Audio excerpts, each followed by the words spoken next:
we had a budget to buy a house, but we went lower so that we could have like another property that would be rental income stream. You know? Yeah, it's just a way of supporting the lifestyle you want to live in and give you the freedom to do other things that you really enjoy. 10 years, 20 years down the line, if you want to pass to your kids, next generation, you know they have a safety net. You're a big believer of multiple income stream. Where this idea comes from? It comes from growing up in Tanzania. We don't really have social security like they do here, right? When I was growing up, you had your job, and if you lost your job, then you had nothing. You know, whether they had a day job as a lawyer or an engineer or whatever, they also had, you know, other things. Some people had clothes shops, some people had chicken farms, you know, and you had multiple streams of income. So that if one thing fell short, then you could rely on other things, because not only are you supporting yourself, you're supporting the community and the family as a whole, you know, like. Correct. So that's kind of like the base that I came from. And so I've always continued to do that. My law job is what gives me the most, you know, and but I also believe in doing other things like investing. Not so much the investment side of like shares, because that I leave to my husband. What I can spend time on is, you know, helping with our rental properties. You know, like we had a budget to buy a house, but we went lower so that we could have like another property that would be a rental income stream. You know? A lot of time we found ourselves always wanting a bigger house, a better house. There's nothing wrong with that, right? But you have to spend it with your budget. You can't over budget yourself. And this is a really smart way if you feel, okay, I can live in a smaller home, not like, you know, live like under the means, but, you know, still live within the means, but spare some money to reinvest and purchase a rental property and have a very stable income stream from there. And on top of that, we all know in Canadian markets, the appreciation of house market has been great, so nobody really complain about that if you own, you know, properties and stuff. But yeah, it's just a way of supporting the lifestyle you want to live in and give you the freedom to do other things that you really enjoy, and knowing that that property or properties still there no matter what, 10 years, 20 years down the line, if you want to pass to your kids, next generation, you know they have a safety net too, that they can benefit from this very reliable income stream as well, right? Yeah. So do you found renting out a property from, you know, finding the tenants, screening tenants, to maintenance and repairs, do you find it take up a lot of your time? Well, I think you have to find the right tenant. What does that mean? Yeah. It means what we do is we do get a realtor to help us with that. Okay. And we do a lot of background research. We take a lot of time, and sometimes it means we're losing money on the rent because we don't have a tenant. But I do believe getting the right person. And you don't know everything about someone. As a lawyer, I find it gives me like fact-finding, kind of, people can tell you anything you want to hear. You're very good at that, to collect all the information you needed, right? Yeah, filter out the unnecessary information. Exactly, and people are good at telling you that they could be the best tenant in the world. Looking at two people and being like, oh, but I really want to help out this family. And my husband actually said to me, he's like, we're not there to, and in this you have to take off your helping hat and put on your financial hat and say what's going to work financially for us. True. It's essentially a business. Yeah, it's a business. Right? When you do business, you have to crunch the numbers and see who is the best potential tenant to make your job, your business thriving, right? When you look at buying a home, your personal home versus a rental, a lot of people walking into an open house, they were like, wow, this is amazing. I want to live in their, you know, as a personal home, but if you're just looking for a rental, you can't have that mindset. What you have to look at is it easy to maintain it? Is it easy to repair if anything happens? If it's going to attract the right tenant profile?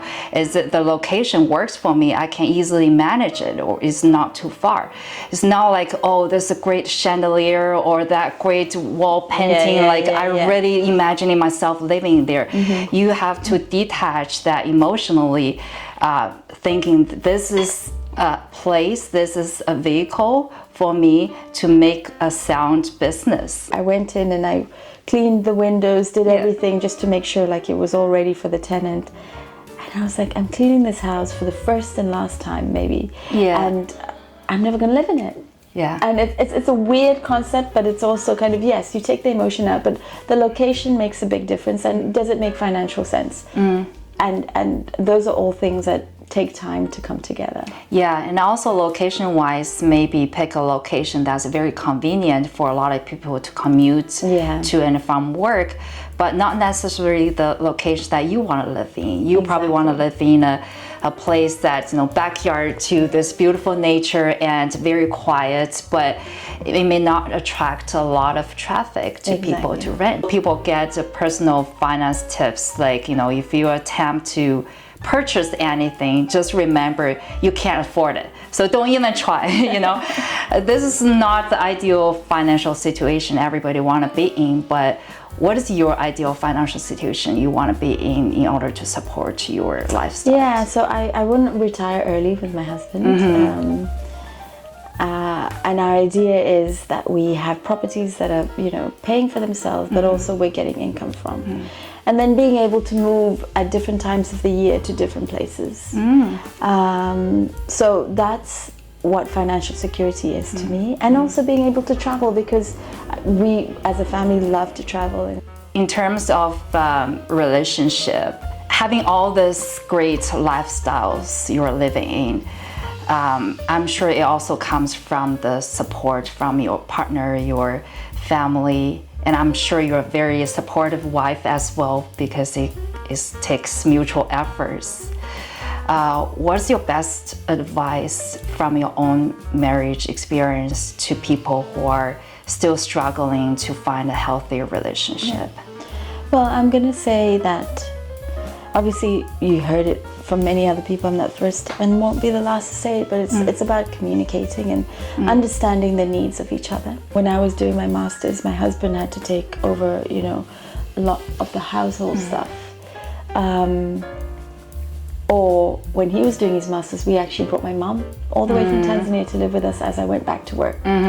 Maybe early in the morning when we wake up before the kids do. And we're just having a cup of tea together in this room, and just like, okay, what do you need? What do you need? How can I help you? What's your day looking like? What's my day? And then, I haven't always been good at it. Like sometimes I'm not good at communicating what I really need, and then I get frustrated when I don't get that support. So I'm trying to get better at like saying, listen, this is what my week is looking like, or this is what I need to do.